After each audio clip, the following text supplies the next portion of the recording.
ত্রিপুরা প্রদেশ কংগ্রেসের তরফে যে সাংবাদিক সম্মেলন আপনাদের স্বাগত জানাচ্ছি।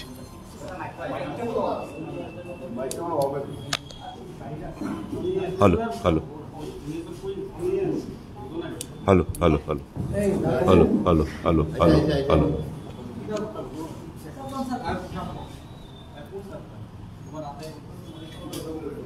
19 তারিখ থেকে ভারত জোড়ো ত্রিপুরা বাঁচাও যে যাত্রা সেটা গতকাল সম্পন্ন হয়েছে। রাহুল গান্ধীর যে উদ্দেশ্য, যে বার্তা, সে বার্তাটুকু বহন করে রাজ্যের প্রায় 10,000 পদযাত্রী 7টি বিধানসভা কেন্দ্রে ত্রিপুরা প্রদেশের 16টি সেক্টরে বিভক্ত হয়ে প্রায় 1400 কিলোমিটার পথ 19 তারিখ থেকে শুরু করে গতকাল সেটা সম্পন্ন হয়েছে। আমাদের কমিটমেন্ট ছিল 1200 কিলোমিটার কভার করা। এট the end of the day দেখা গেছে 1200 কিলোমিটার ছাপিয়ে প্রায় 1400 কিলোমিটার রাজ্যের বিভিন্ন গ্রাম, পাহাড়, সমতল, বিভিন্ন অলি গলিতে আমরা হেঁটেছি, ঘুরেছি এবং রাহুল গান্ধী এবং দলের বার্তা, ধর্মের নামে যেন বিভাজন না হয়, জাতপাত, আঞ্চলিকতা কিংবা ভাষার নামে দেশকে যেন আমরা দুর্বল না করি।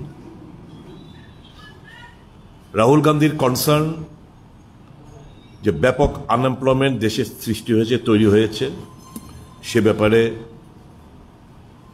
ছাত্র যুবাদের জাগ্রত করা, নিত্য প্রয়োজনীয় জিনিসপত্রের দাম, বিশেষ করে ভারতবর্ষের অর্থনৈতিক যেভাবে ভেঙে পড়েছে, নিত্য প্রয়োজনীয় জিনিসপত্রের দাম সাধারণ মানুষের নাগালের বাইরে, এগুলোকে নিয়ে মানুষের কাছে পৌঁছে দেওয়া, এটা আমরা খুব সুন্দরভাবে আমরা মানুষের কাছে পৌঁছে, এবং মানুষ খুব এনথুজিয়াস্টিকলি, গ্ল্যাডলি আমাদের স্বাগত জানিয়েছেন। নানাহ পদযাত্রার মধ্যে নানাহ কথাবার্তা হয়েছে আম জনসাধারণের সাথে, পদযাত্রীদের। Being a constructive opposition party, কিছু কিছু ব্যাপার যেগুলো মানুষ আমাদের মাধ্যমে সরকারের দৃষ্টি আকর্ষণ করার চেষ্টা করছে, সেই সম্পর্কে আপনাদের মাধ্যমে সরকারের দৃষ্টিতে আমরা আনতে চাইছি। কারণ এই যে সাধারণ মানুষের কথা সরকার কর্ণপাত করছেন না, তাদের সুযোগও নেই। গ্রাম পাহাড় থেকে এসে সরকারের গোচরে তাদের অসুবিধার কথা শোনার লোক নেই। কাজে এই পদযাত্রীদের মাধ্যমে, আমাদের মাধ্যমে, পদযাত্রীদের মাধ্যমে, through Pradesh Congress committee, being a constructive opposition party, সরকারের দৃষ্টিতে আমরা আনার চেষ্টা করছি।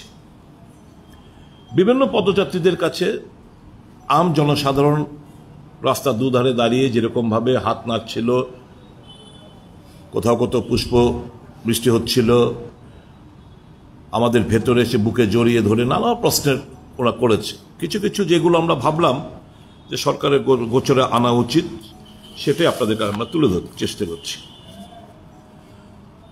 আমাদেরকে জিজ্ঞেস করলো যে স্যার, কেউ পদযাত্রীদের কাছে জিজ্ঞেস করলো, সরকার তো প্রতিশ্রুতি দিয়েছিল রাজ্যে এইমস হবে, দুটো এইমস হবে, একটা হবে ধলাই, একটা হবে টিএমসির মধ্যে, এরকমটাই তো আমাদেরকে আশ্বস্ত করেছে, প্রতিশ্রুতি দিয়েছিল। বর্তমানে যে স্বাস্থ্য ব্যবস্থা আমাদের সাধারণ মানুষের তা পরিষেবা নাগালের বাইরে, সরকারি হাসপাতাল হলেও তুলো, ব্যান্ডেজ থেকে শুরু করে গ্লাভস থেকে শুরু করে প্রত্যেকটি জিনিস আমাদের ক্রয় করে দিতে হচ্ছে রোগীদের স্বার্থে, আমাদের পেশেন্টদের স্বার্থে। এই হাসপাতালগুলোর নামে সরকারি, কিন্তু বেসরকারির মতোই তো আমাদের টাকা খরচা করতে হচ্ছে। জানার চেষ্টা করেছে এইমস স্থাপনের যে গল্প এখানে বলা হয়েছিল তার অগ্রগতি কতটুকু। তো আমরা প্রদেশ কংগ্রেস তরফ থেকে সরকারের কাছে এই প্রশ্নের উত্তর আমরা চাইব। প্রতিশ্রুতি দেওয়া হয়েছিল শিক্ষিত যুবক যুবতীদের সাথে রাজ্যের পুরনো আমাদের যে জেলখানাটা রয়েছে এখানে একটা আইটি হাব গড়বে। অনেক টেকনোক্রেটসরা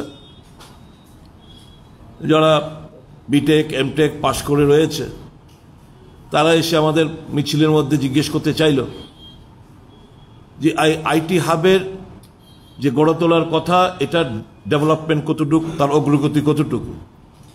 সরকার আশা করি তার উত্তরটা দেবে।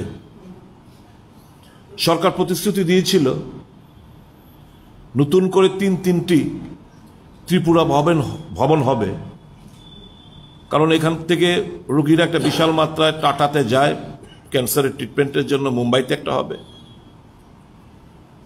নানা অসুখে আক্রান্ত হয়ে বেঙ্গালুরুতে যাচ্ছে, বেঙ্গালুরুতে একটা হবে, এবং ছাত্রছাত্রী রাজস্থানের কোটাতে পড়াশোনা করতে যায়, কোটাতে একটা ত্রিপুরা ভবন হবে। এই তিনটা ত্রিপুরা ভবন প্রতিশ্রুতি দেওয়া হয়েছিল গড়ে তোলার। জানার চেষ্টা করেছে বিভিন্ন লোক এই তিনটা ত্রিপুরা ভবনের তৈরি করার কাজ কতটুকু সম্পন্ন হয়েছে।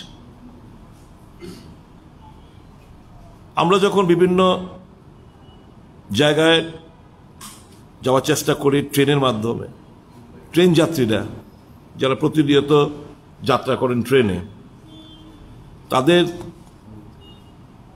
মারাত্মক অসুবিধা হয়। উপচে পড়া ভিড়, লোকাল ট্রেন সার্ভিসেস যে আগে প্রথম দিক থেকে যেগুলো ছিল সেগুলো উইথড্র করা হয়েছে, এবং বগির সংখ্যা সেটা কমিয়ে দেওয়া হয়েছে, যার প্রেক্ষিতে উপচে পড়া ভিড় পরিলক্ষিত হয় ট্রেনগুলোতে। এই 3-3.5-4 ঘন্টার জার্নি মানুষ পুরোটা রাস্তা দাঁড়িয়ে আসতে হয়, এবং খুব মারাত্মক এবং অস্বাস্থ্যকর পরিবেশের মধ্যে। বলেছিলাম আমাদের দুজন এমপি রয়েছেন, সরকার রয়েছেন, ডাবল ইঞ্জিন সরকার, এই অসুবিধার সম্মুখীন আমরা কেন হব? অনেক শিক্ষার্থী যারা বিশেষ করে গ্রাম পাহাড়ে পড়াশোনা করে থাকেন, জানতাম না, আমাদেরকে বলল যে স্যার জানেন আমরা গ্রাম পাহাড়ে থাকি, আমরা কেউ এসটি, কেউ এসসি, কেউ ওবিসি, সংখ্যালঘু। ত্রিপুরা ইউনিভার্সিটিতে ডিস্টেন্স এডুকেশন সেন্টার এটা বন্ধ করে দেওয়া হয়েছে,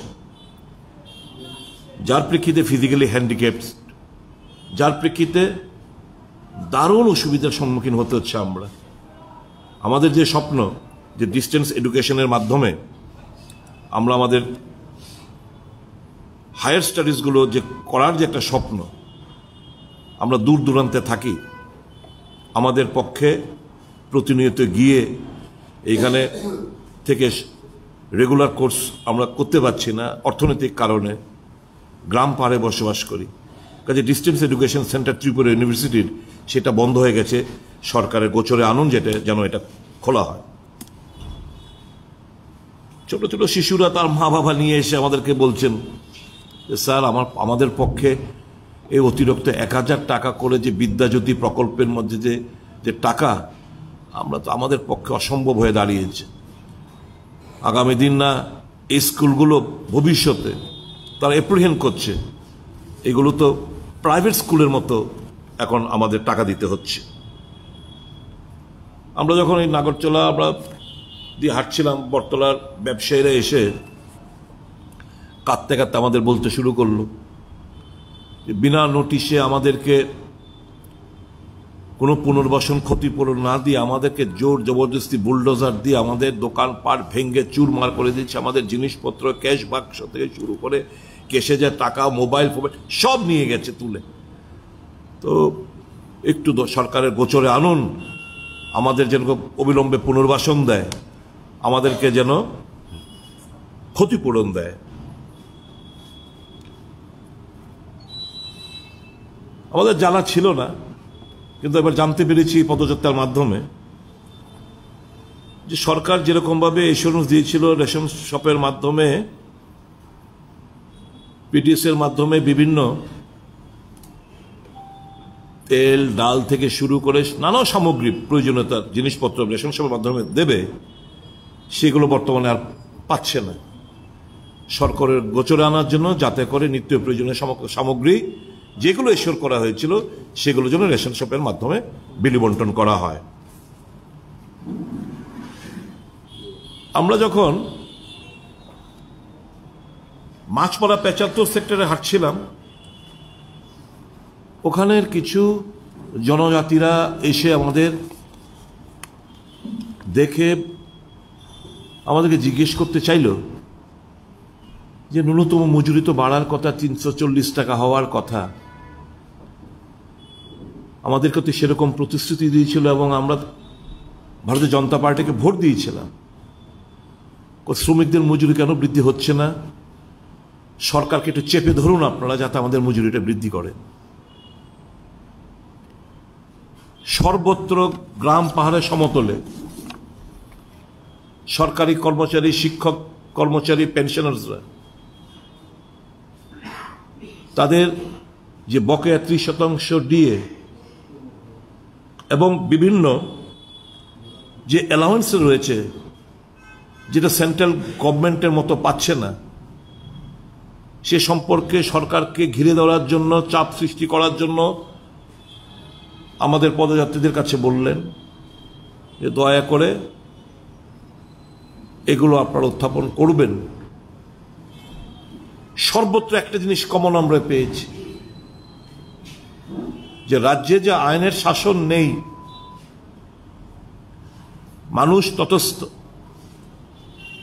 চুরি ডাকাতি নেশাখোরদের তাণ্ডব প্রতিনিয়ত লেগেই রয়েছে।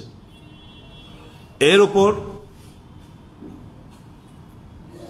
ভারতীয় জনতা পার্টি মদতপুষ্ট কিছু গুন্ডা বাহিনী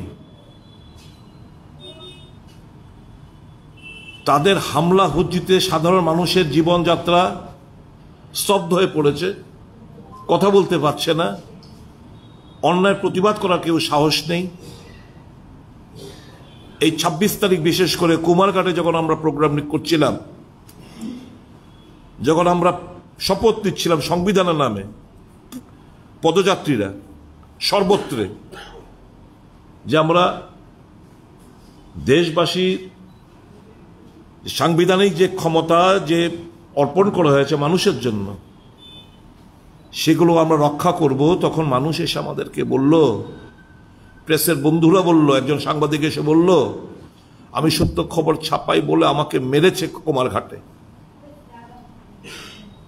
যদি গণতন্ত্র চতুর্থ স্তম্ভের উপর রাজ্যে প্রায় আনুমানিক, এক্সাক্ট ফিগারটা আমার বেঠিক হতে পারে, আনুমানিক ৪৭ জন কে বেধড়ক মারধর করা হয়েছে বিগত দিনগুলোতে। সত্য কথা ছাপানো যাবে না, বলা যাবে না। সাংবাদিক বন্ধুরা জানার চেষ্টা করেছে, দুজন সাংবাদিক খুন হয়ে গেল। বিচারের বাণী নিবৃতে কাঁদে এ রাজ্যে। সিবিআই তদন্তের মাধ্যমে দোষীদের গ্রেপ্তার করার যে প্রতিশ্রুতি দেওয়া হয়েছিল, আজও রাজ্যের মানুষ, সাংবাদিক বন্ধুরা, তার আত্মীয় স্বজন, শুভাকাঙ্ক্ষীরা জানতে পারল না কোন পরিস্থিতিতে এবং কেন তাকে খুন করা হলো, এবং দোষীরা আজও স্কট ফ্রি ঘুরে বেড়াচ্ছে। এই যে এর পরিস্থিতি, সমাজের প্রত্যেকটি অংশ, বুদ্ধিজীবী, শিক্ষক, কর্মচারী, পেনশনার, শ্রমিক, মেহনতি মানুষ,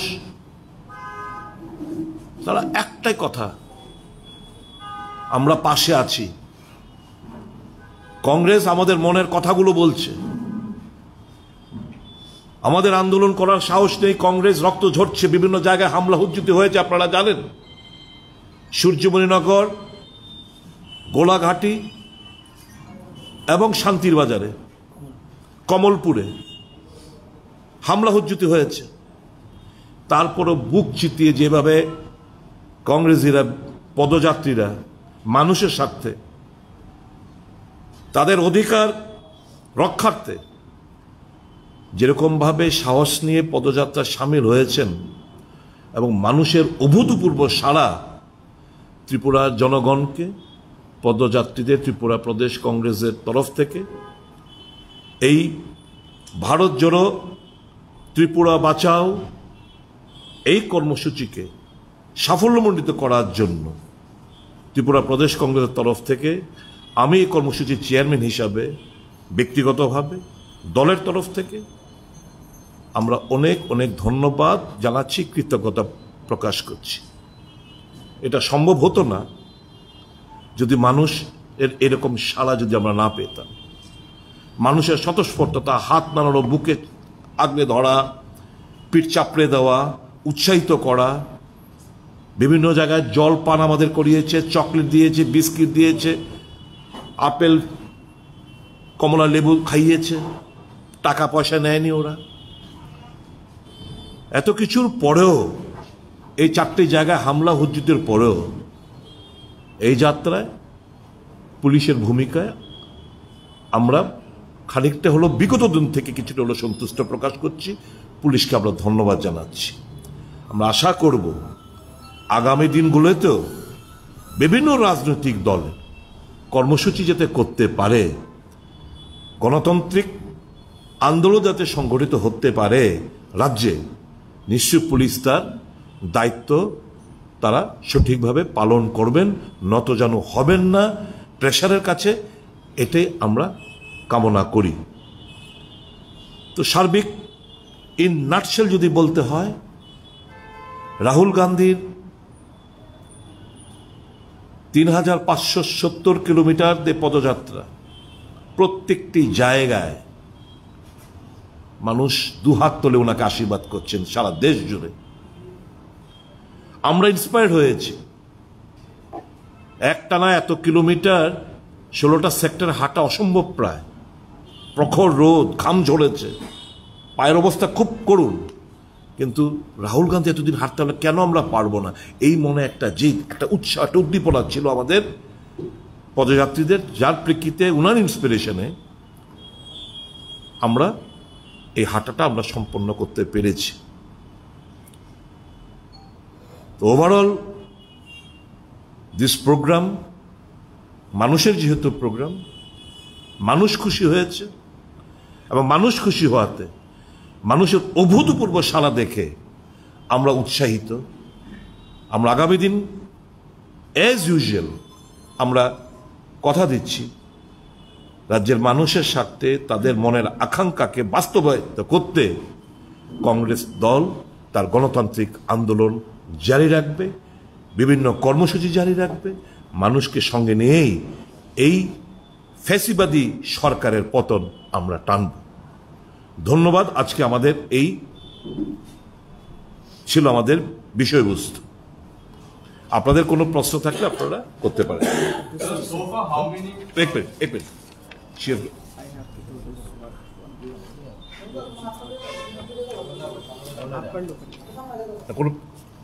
Let us speak out. After that, we'll take the questions.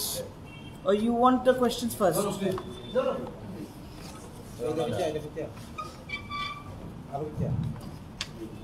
नमस्कार दोस्तों, सबसे पहले मैं आप सबका धन्यवाद करना चाहती हूँ आज इस प्रेस वार्ता में आने के लिए। सम्मानित मंच, माननीय विधायक सुदीप बर्मन जी और चेयरमैन भारत जोड़ो यात्रा के त्रिपुरा प्रदेश के लिए, और पूर्व विधायक आशीष शाह जी मंच पे उपस्थित हैं। सबसे पहले मैं तहे दिल से धन्यवाद करना चाहूँगी सभी त्रिपुरा प्रदेश वासियों का, जिन्होंने बहुत समर्थन किया इस पूरे यात्रा में, हमारे सभी पदयात्रियों का जिन्होंने सीना तान कर हमला को आगे लेके जाने के लिए, पर ऐसे हमला किया कि प्यार से हमला हुआ, और जितने भी हमारे बीजेपी के लोग थे उन्होंने सोचा कि हमला कर वो लोग हमें पीछे हटा सकते हैं, पर वो हटा नहीं पाए, क्योंकि हम राहुल जी के कहे हुए शब्द में आगे जा रहे हैं। क्योंकि राहुल जी कहते हैं कि डरो मत, और हम डरने वालों में से नहीं हैं। और आने वाले दिनों में हम अपने सभी कार्यकर्ताओं के साथ एकजुट होकर, एक साथ होकर इस प्रदेश को आगे बढ़ाएंगे। इस प्रेस वार्ता में एक और चीज़ के बारे में मैं बात करना चाह रही थी, जिसके बारे में बहुत सारे अफवाहें फैल रहे हैं कुछ दिनों से। तो हमारे ऑल इंडिया कांग्रेस कमेटी की तरफ से हमारे जो प्रिय भारतीय जुमला पार्टी है, बहुत ही झूठी पार्टी है, भेड़िया जनता पार्टी भी है और भक्षक जनता पार्टी भी है, ने एक षड्यंत्र का जाल बिछाना चाहा और लोगों को भ्रमित भी करने की कोशिश करी है, और वो नाकाम रही। पर कांग्रेस पार्टी को तोड़ना इतना आसान नहीं है। कांग्रेस पार्टी एक ऐसी दीवार है जो बहुत मजबूत है, और आने वाले दिनों में आप देखोगे कि इन कंकड़ों से कांग्रेस पार्टी का जो ये मजबूत दीवार है, ये आप तोड़ नहीं सकते। त्रिपुरा प्रदेश में अफवाह फैलाने की जो हमारे वरिष्ठ माननीय नेता बिरजित सिन्हा जी के बारे में कुछ दिनों से फैलाया जा रहा है कि बदलाव हो सकता है, ये बात सरासर झूठ है और बेबुनियाद है। और मैं बीजेपी से कड़े शब्दों में ये कहना चाहती हूँ कि ऐसी झूठी अफवाहें ना फैलाएं, और हमारे जो प्रिय पत्रकार बंधु हैं उनको इस्तेमाल करना बंद करें। बहुत बहुत धन्यवाद। Any questions from your side? So far, how many Congress workers came under attack during this year? There are as many as 25 Congress workers who sustained grievous injuries, and apart from that, with minor injuries there are more, but with grievous injuries there are 25 number of padayatris who sustained grievous injuries. So, despite you saying the police was a little better than that, why? Why? Because of the fact they had planned for many more attacks, which the police, after receiving this information, those attempts were being foiled by the police. So a bit of appreciation they deserve, and we appreciate their endeavor in this aspect. So what was the main concern about people? What are the issues that main concern of the people? Is it law and order, unemployment? You see, people are unhappy. There were many queries which the people wanted to know from us. All these queries from our notebook, out of many, we have just given you few points. So, this speaks volume that this government has miserably failed to live up to the expectation of the common people, or they have completely bluffed the electors for their political gains to grab power. Because, right, it was out of my mind. AIMS, the people didn't forget. IT Hub, my engineer friends or technicians, they didn't forget. They put these questions to me. It was completely out of my mind. The 3 Tripura Bhavans, 1 in Mumbai, Bangalore and Kota, were assured on several occasions. Also assured by the governor of Tripura during his speech. It was mentioned, it is all black and white. It was out of our mind. These people, they reminded us. All these points which we have narrated or stated before, out of many, because it will take a hell of a time. So these are the main issues which speaks volume that this government has miserably failed to deliver goods as was assured. They have literally exploited the sentiment or the emotions of the common people, simple people of Tripura, for their political gains.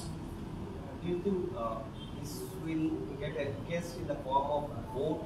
And when the government says that majority of the assurance are fulfilled, particularly vision documents, 10% are fulfilled, when they say that? Actually, I have to repeat once again. This is a party run by all pathological liars. If a national president comes to Tripura and states that there is no instance of any political violence in Tripura, whereas the National Crime Record Bureau states that Tripura leads in political violence, not only in the northeastern, it ranks first, but also it is also one of the states which is leading state across the nation so far as political violence is concerned. It is not my statement, it is the statement of the National Crime Record Bureau. So if they can come and say all these, the national stature of national president, if someone comes and says, a figure like Mr. J.P. Nadda, that all our commitments as per the vision document has been fulfilled and practical in वास्तव में कुछ भी नहीं हुआ. 7th Pay Commission, just one example. 0.32% fitment factor they have enhanced. What about the so much DA? What about central employees? What about house rent, etc.? Whether there was an increase in his part? Nothing. But they are telling by just enhancement of fitment factor of 0.32, raising it to 2.57, they are telling that we have given the 7th Pay Commission, which is an utter lie. So they are nothing but polished pathological liars who are spreading rumors. Now people are realizing a leader who is following the path of truth. They have branded him by money and by media something else. Now the people are realizing, यार राहुल गांधी यार सचमुच एक नेता है, व्यतिक्रम नेता है जो power, he is not hungry for power. He wants the nation to remain united. He is concerned for the common people of the country. He's just इसका बोल देखो, इसका सोच देखो, इनका बोल देखो, इनका सोच देखो, इनका. मैं नफरत बीजेपी से नफरत नहीं करता हूं, मैं आरएसएस से नफरत नहीं करता हूं. I have lost my grandfather, I have lost my father. मैं पहले डरता था लेकिन डर मिटा दिया. जब मैं डर मिटा दिया तो मैं मोहब्बत करने लगा. भाजपा से, आरएसएस से मैं मोहब्बत करता हूं, किसी से नफरत नहीं करता हूं. सोच देखो इनका. और एक जिसके साथ हम राजनीतिक लड़ाई लड़ रहे हैं, उनका तो सिर से पैर तक पूरा झूठी झूठ, पूरा झूठी झूठ. बचपना का कहानी से लेकर अब तक का कहानी पूरा झूठी झूठ. अभी भारतवासी को, देशवासी को पता चल रहा है कि सच्चा कौन है, झूठा और जुमला कौन है. फर्क दिखाई दे रहा है. Anything else?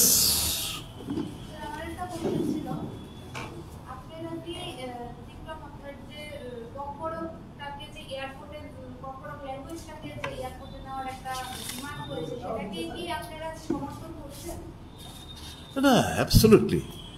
Absolutely. It is a legitimate demand. A demand Congress সমর্থন করছে. শুধু তাই নয়, আমরা তো অনেক রাজনৈতিক দল 8 শিডিউলে kokborokকে অন্তর্ভুক্তি করার জন্য দেখবেন নির্বাচন ইস্তারও থাকবে, বক্তব্যের মধ্যেও রাখবে. এগুলো হচ্ছে ওই আবার to explore and exploit the sentiment of the innocent indigenous people. আপনাদের নিশ্চয়ই মনে আছে কিনা জানি না, গত লাস্ট অ্যাসেম্বলি সেশনে আমি দাঁড়িয়ে বলেছিলাম যে this government or the previous government, in spite of the fact দুটো ভাষা কমিশন তাদের সুপারিশ কোন স্ক্রিপ্টে হবে সেটা জমা সরকারের কাছে আছে. আমি এই শিডিউল অন্তর্ভুক্তির দাবি করছি. আমি আমার লিপি কোনটা হবে এটা ঠিক করলাম না এখন পর্যন্ত. এই লিপিটা তো ঠিক করবে. CPM is demanding Bengali, the indigenous political party and Congress demanding Roman script, and Bharatiya Janata Party is demanding Devanagari script. তো কোন স্ক্রিপ্টে লিপিটা কোনটা হবে এটাই ঠিক করতে পারলো না রাজ্য সরকার, আর শাসক দল কিংবা বিরোধী বিভিন্ন দল just for political mileage or vote they are demanding ককবরককে অষ্টম শিডিউল অন্তর্ভুক্তি করার জন্য।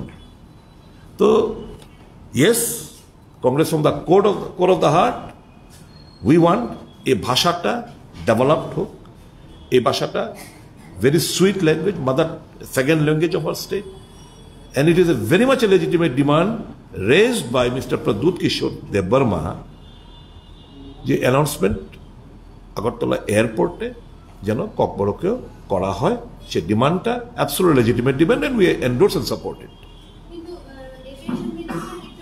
হ্যাঁ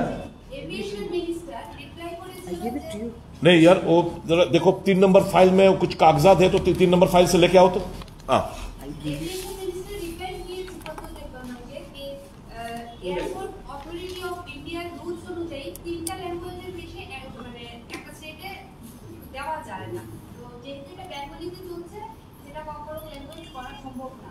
আচ্ছা, আমি বুঝি না, এটা পিকুলিয়ার পার্টি, পিকুলিয়ার সরকার, এক এক মানে এই ইস্যুতে 2016 সালে কি বলেছে,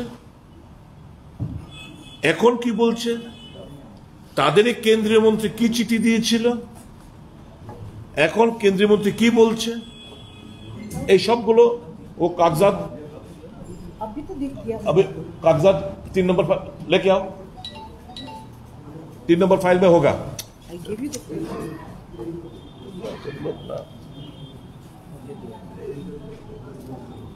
I'll give it to you in black and white. The dubious role and double standard politics being resorted to by the Bharatiya Janata Party and Sarkar also. 2016 তে যিনি কেন্দ্রীয় এভিয়েশন মিনিস্টার ছিলেন, he endorsed the opinion and assured যে ককবরকে announcement হবে আগরতলা এয়ারপোর্টে। 2022 সালে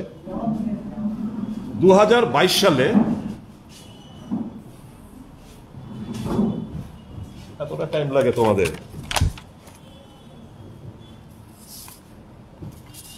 16 November 2000, sorry, I stand to be corrected, 9th, is it 9th or 8th? 9th of April 2016, Ashok Gajapati Raju उन्होंने लिखছেন पर सेकंड पर रहता है, I have had the matter examined and would like to inform you that Airport Authority of India had implemented announcement on flight information in Kokborok language at Agartala Airport.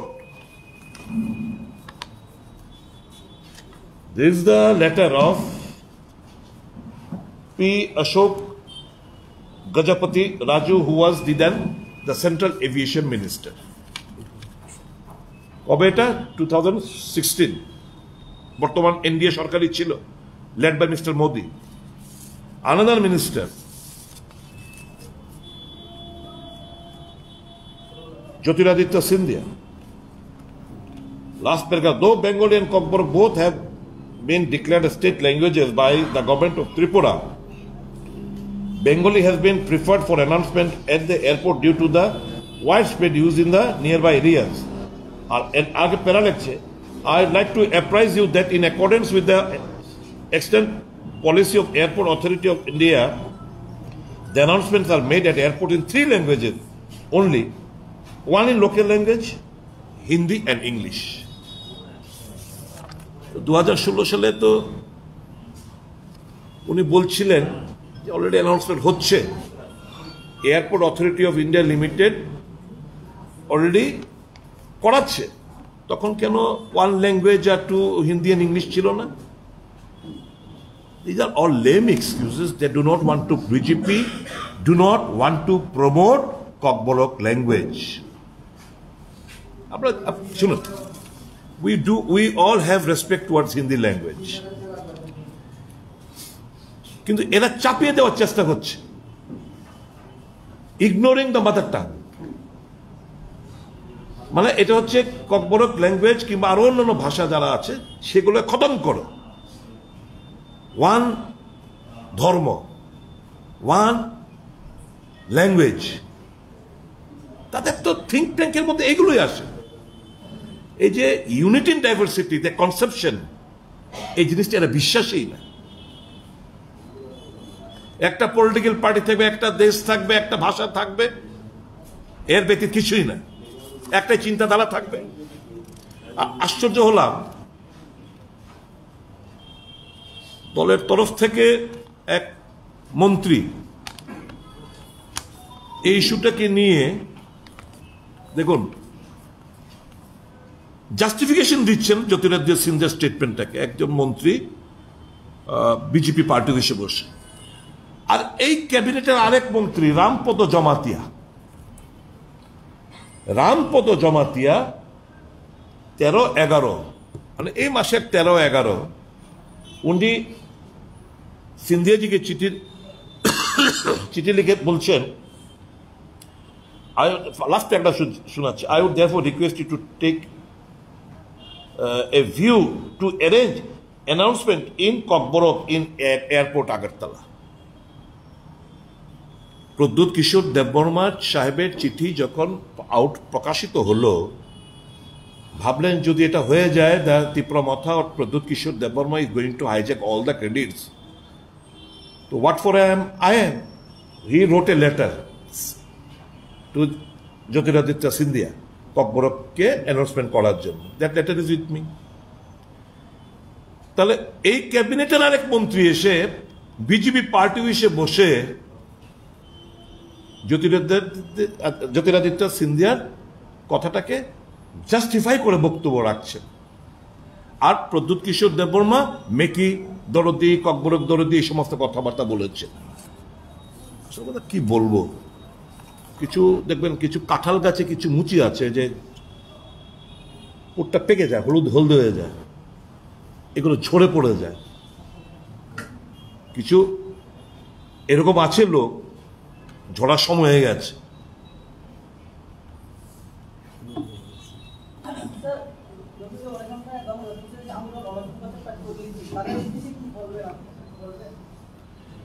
আমার বলে তো বারংবার বিধানসভায় দাঁড়িয়ে ভেতরে বাইরে প্রত্যেকটি সাংবাদিক সম্মেলনে আমরা এদের জন্য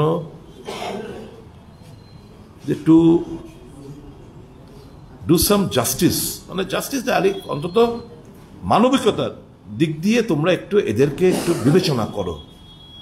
তোমরা তো ঈশ্বর করেছিলে, সরকার ঈশ্বর করেছিল, ঘুমাকে দেখ না বলেছিল। তো বারবার তো ঘুমাকে আমরা দেখলাম, কথাটা শুনলাম, তো এরাই তো ঘুমাকে ত্রিপুরা ঘুরছে শুধু, কিন্তু কিছুই তো হচ্ছে না এদের। আবারও বলবো সরকারের কাছে, এতদিন ধরে নানাহস ভাবে তারা আন্দোলন করে যাচ্ছে, নানাহস তার মধ্যে কিছু ডিভিশন আছে, বিভাজন আছে, যাই হোক, at the end of the day they are human being, they are son of the soils. তো এদের জন্য সরকার নির্বাচনের আগেই তাদের জন্য একটা ভালো কিছু করে দেখাক, প্রদেশ কংগ্রেস এটাই জোরালো আবারও দাবি রাখছে।